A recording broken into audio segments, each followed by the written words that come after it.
When Sigmund Freud first met Carl Jung, they talked non-stop for 13 hours. This was 1907, and for the next 6 years the friendship blossomed. Freud was famous already for his psychoanalytic method, and Jung was a young Swiss psychiatrist. It was a passionate and surpassingly weird relationship, which given the people involved perhaps shouldn't come as a surprise. Freud called Jung the Joshua to my Moses, fated to enter the promised land, which I myself will not live to see. High praise and lots of pressure, to be sure. In 1909, they traveled together to America in order to give lectures on psychoanalysis. When they disembarked in New York Harbor, Freud said to Jung, "They don't realize that we are bringing them the plague," which has always struck me as a particularly badass thing to have said. Their trip to the U.S. was a success, and they spent lots of time together analyzing one another's dreams. It was around this time that Jung wrote to Freud, "Let me enjoy your friendship not as one between equals, but as that of father and son." This is undoubtedly an odd thing to say in any friendship, but especially this one. When your friend is the originator of the Oedipal complex, the idea that the son, on some unconscious level, wants to kill the father. This did not go unnoticed by Freud, and he freaked out a little. One day, chatting in a German cafe, Jung started talking about mummified corpses. Freud interpreted this as Jung wanting to kill his father, in this case, Freud himself. He fainted and had to be revived.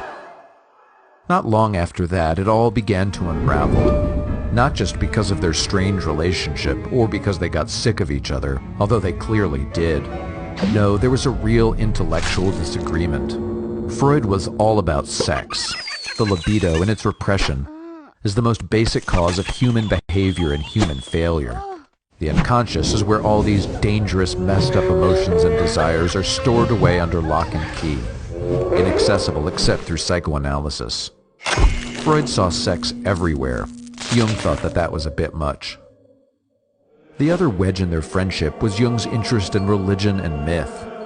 Jung believed in the collective unconscious, a sort of humanity-wide reservoir of universal symbols that make up the stuff of culture. Freud rejected the idea as flatly unscientific. Freud thought Jung betrayed psychoanalysis by becoming a mystic. Jung hoped that a statue would fall on Freud's head. At last, Freud ended it all in a letter from 1913. But one, meaning Jung, who while behaving abnormally keeps shouting that he is normal, gives ground for the suspicion that he lacks insight into his illness. Accordingly, I propose that we abandon our personal relations entirely. And that was that. The rest is silence, Jung noted in his diary. Only it wasn't.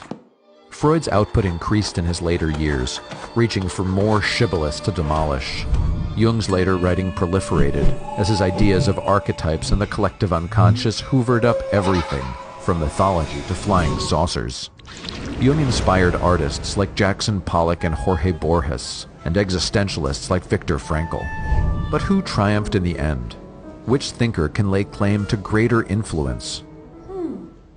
Of course, it's the one that told us that our conscious life is only the tip of the mental iceberg, that found sex and death to pervade our behavior, that described parental relationships as rather more complicated than they seem, and that most of all gave us the theories of psychoanalysis. Sigmund Freud.